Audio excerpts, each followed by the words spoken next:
Hello guys, welcome to my YouTube channel. आज हम देखेंगे कि ऑपरेटिंग सिस्टम क्या होता है और इसके क्या क्या एडवांटेजेस डिसएडवांटेजेस होती हैं एंड कौन सी इसकी टाइप होती हैं। सबसे पहले स्टार्ट करते हैं ऑपरेटिंग सिस्टम।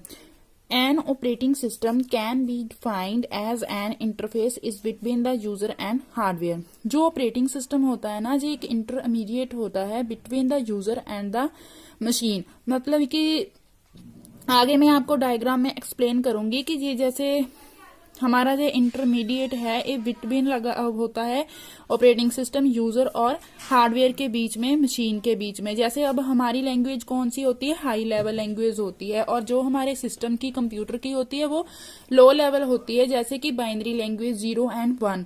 और हमें मशीन लेवल लैंग्वेज नहीं समझ आती और उसे मशीन को हमारी हाई लेवल लैंग्वेज नहीं समझाती। हमारे दोनों के बीच में आप कह सकते हैं कि इंटरेक्शन करवाने के लिए कौन काम करता है, ऑपरेटिंग सिस्टम। ये इंटरमीडिएट होता है between the user and system.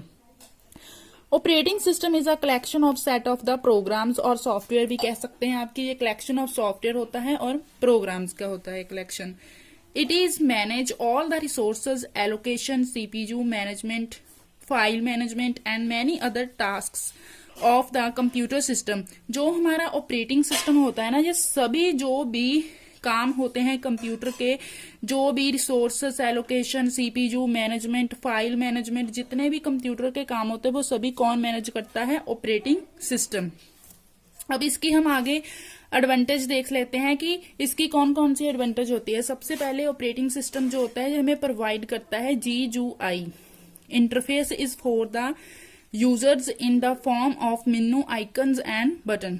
जो ऑपरेटिंग सिस्टम होता है ना, वो हमें ग्राफिकल यूजर इंटरफेस प्रोवाइड करता है। इसे आप कह सकते हैं कि हमारी यानी कि अट्रैक्शन करवाने के लिए सीपीयू सिस्टम के साथ, कि अगर हमें मान लीजिए कि न्यू यूजर है, उसने कभी कंप्यूटर नहीं चलाया, जब आप उसे ऑन करते हैं तो अगर आपने सिंपल एजुकेशन आपको आती है, जैसे इंग्लिश आती है, आपको पता चल जाएगा कि आइकन से पता चल जाएगा, उस पर फाइल्स के नेम लिखे होंगे कि ये कौन सी एप्लीकेशन है, कौन सी फाइल है, और आप उसे आइकन से, मेनू से, बटन से आपको पता चल जाएगा और आप आसानी से कंप्यूटर को चला सकते हैं, आसानी से उसे यूज कर सकते हैं। इसलिए ये क्या है, एक ग्राफिकल यूजर इंटरफेस है। It is easy to use, सभी के लिए यूज करने के लिए बहुत ही इजी होता है ऑपरेटिंग सिस्टम। नेक्स्ट एडवांटेज हमारे पास है कि ऑपरेटिंग सिस्टम जो होता है ये also allow us to sharing the resources with other users. ये हमें परमिशन देता है, अलो करता है अपने रिसोर्सेज को अदर यूजर्स के साथ शेयर करने के लिए। अगर हमने कुछ भी अपने पीसी कंप्यूटर में कोई भी फाइल सेव की है, कोई फोल्डर है, कोई वर्क किया हुआ है, आप अदर वन किसी के साथ भी, यूजर के साथ शेयर कर सकते हैं। It can be easily update, ये अपने आप ही अपडेट हो जाता है, आपको पता भी नहीं चलता है। आज के समय में तो आप अपने आप ही खुद के खुद अपडेट हो जाता है। अगर आप इस ऑप्शन को डिसेबल करना चाहते हैं कि भी अपने आप अपडेट ना हो, हमारी परमिशन से हो, तो आप उसे डिसेबल भी कर सकते हैं।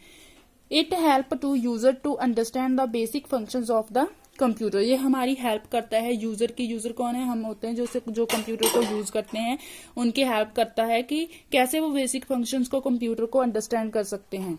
नेक्स्ट हम देख लेते हैं कि इसकी डिसएडवांटेजेस कौन कौन सी होती है। Only some task run at a same time.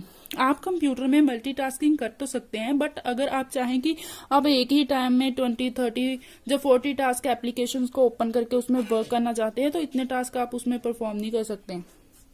Next है, if the operating system is corrupted then it will be affect entire system and the computer will not work. अगर आपका ऑपरेटिंग सिस्टम करप्ट हो गया तो आपका system नहीं चलेगा, वो भी वर्क नहीं करेगा।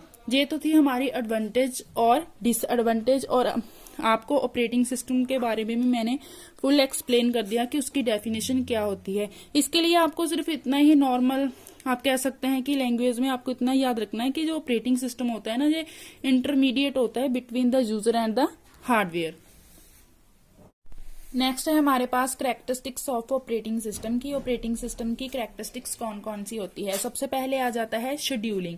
शेड्यूलिंग का मतलब क्या होता है कि इसमें जो भी टास्क परफॉर्म होते हैं कंप्यूटर में, किस काम को, किस टास्क को कितनी मेमोरी देनी है, किस टास्क को पहले परफॉर्म करना है, और ये सभी कौन डिसाइड करता है? हमारा ऑपरेटिंग सिस्टम डिसाइड करता है कि किस काम को कितनी मेमोरी प्रोवाइड करनी है और किस काम को सबसे पहले करना है। एंड नेक्स्ट है हमारे पास मेमोरी मैनेजमेंट, वही कि किस काम को कितनी अलाउ करनी है मेमोरी, ये भी सभी कौन डिसाइड करता है? Operating system. थर्ड है हमारे पास सिक्योरिटी। सिक्योरिटी का मतलब कि जैसे हमारे system files and then folder को आप प्रोटेक्ट कर रख सकते हैं, हमें सिक्योरिटी भी ऑपरेटिंग सिस्टम ही प्रोवाइड करता है। नेक्स्ट है हमारे पास इंटरेक्ट विद डिफरेंट सॉफ्टवेयर। जैसे हमने एक पीसी में, कंप्यूटर में कोई भी चीज को कह सकते हो, कोई प्रेजेंटेशन या कोई और सॉफ्टवेयर आपने इंस्टॉल किया हुआ है, उसे किसी और पीसी के साथ शेयर करना चाहते हैं, ये इजिली ही इंटरेक्ट कर लेता है दूसरे ऑपरेटिंग सिस्टम के साथ। नेक्स्ट है डिवाइस मैनेजमेंट। डिवाइस को भी मैनेज ऑपरेटिंग सिस्टम ही करता है। नेक्स्ट है फाइल मैनेजमेंट, कैसे किस फाइल को कहाँ पर रखना है, किस लोकेशन पर रखना है, ये भी सभी कौन डिसाइड करता है? Operating system. नेक्स्ट हम देख लेते हैं कि ऑपरेटिंग सिस्टम की टाइप कौन कौन सी होती है। सबसे पहले है batch operating system.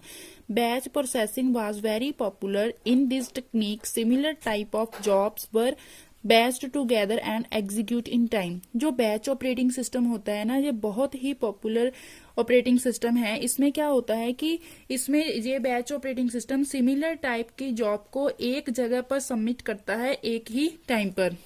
In this operating system, user do not interact directly with our computer system. इसमें कंप्यूटर सिस्टम के साथ हम जो कि यूजर होते हैं वो डायरेक्टली जो है इंटरेक्ट नहीं कर पाते हैं। अब इसकी फिगर में समझा देती हूँ कि जो ऑपरेटिंग सिस्टम है, देखिए यहाँ पर यूजर 1, 2, 3, 4 एंड 5 यूजर्स हैं। इसमें 2 यूजर की रिक्वायरमेंट है C एंड 3 यूजर की रिक्वायरमेंट है C++। इसमें जो बैच ऑपरेटिंग सिस्टम होता है, इसके बीच में एक ऑपरेटर लगा हुआ होता है। ऑपरेटर जो है ऑपरेट करता है and then batch operating system पहले देख लेता है कि किन किन यूजर की जो रिक्वायरमेंट है वो सिमिलर है, उसका एक बैच क्रिएट कर लेता है। जैसे यूजर 1 एंड यूजर 3, इन दोनों की रिक्वायरमेंट जो है C प्रोग्रामिंग में है और इसका इसने बैच एक अलग से क्रिएट कर लिया है। And then next C++ user 4 and C++ user 5 and 2, इनकी रिक्वायरमेंट C++ में ये वर्क करना चाहते हैं, इसलिए इनका बैच इसने सिमिलर जॉब का अलग से क्रिएट कर लिया है। एंड देन फिर ये यूजर को सीपीयू को सबमिट करता है। ये इसमें आप देख सकते हैं कि यूजर जो है वो डायरेक्टली सीपीयू से इंटरेक्ट नहीं कर पा रहा है सिस्टम के साथ, बीच में ऑपरेटर लगा हुआ है जो ऑपरेट कर रहा है एंड देन डिसाइड कर रहा है किन किन यूजर की जो रिक्वायरमेंट है वो सिमिलर है। नेक्स्ट हम देख लेते हैं। नेक्स्ट हमारे पास है ऑपरेटिंग सिस्टम की second type, time sharing. The time sharing operating system works with time sharing concept. जो टाइम शेयरिंग ऑपरेटिंग सिस्टम होता है, इसके नाम से ही डिफाइन हो रहा है कि जो टाइम शेयरिंग ऑपरेटिंग सिस्टम है ये टाइम शेयरिंग कंसेप्ट पर वर्क करता है।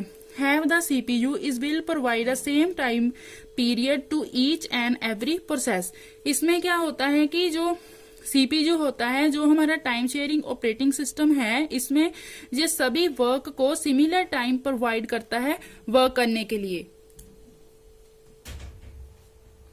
नेक्स्ट है हमारे पास distributed operating system, third operating system की type. When many computers are interconnected to each other is through a network for the purpose of sharing their task is then it is called distributed operating system। इसमें क्या होता है कि many computer जो होते हैं वो इंटरकनेक्टेड होते हैं, ईच अदर एक दूसरे के साथ कनेक्टेड होते हैं। जैसे इस डायग्राम में देखिए, सब बीच में सेंटर में एक नेटवर्क है जिसके साथ डिफरेंट जो पीसी हैं वो कनेक्टेड हैं। ये सभी एक दूसरे के साथ अपनी फाइल्स फोल्डर्स शेयर कर सकते हैं। नेक्स्ट हमारे पास है network operating system. Network operating systems have a server that connects many other client computer। Network operating system में क्या होता है कि एक सर्वर होता है जिसके साथ सभी जो हमारे क्लाइंट्स है डिफरेंट वो उसके साथ कनेक्टेड होते हैं। सर्वर जो होता है, देखिए ये सेंटर में सर्वर है, इसके साथ भी डिफरेंट यूजर्स पीसी जो है कनेक्टेड हैं। जो सर्वर हमें backup, storage and security provide करता है। नेक्स्ट हमारे पास है लास्ट ऑपरेटिंग सिस्टम की type, real time operating system. जो real time operating system is very useful where we required a quick response. जो रियल टाइम ऑपरेटिंग सिस्टम होता है ना, इसमें क्या होता है कि काफी ये यूजफुल होता है और इसमें जो ऑपरेटिंग सिस्टम होता है, हमारा सीपीयू होता है, वो क्विक रिस्पॉन्स देता है जो भी यूजर की रिक्वायरमेंट होती है। In this operating system, CPU provides maximum efforts is to its task with quick response.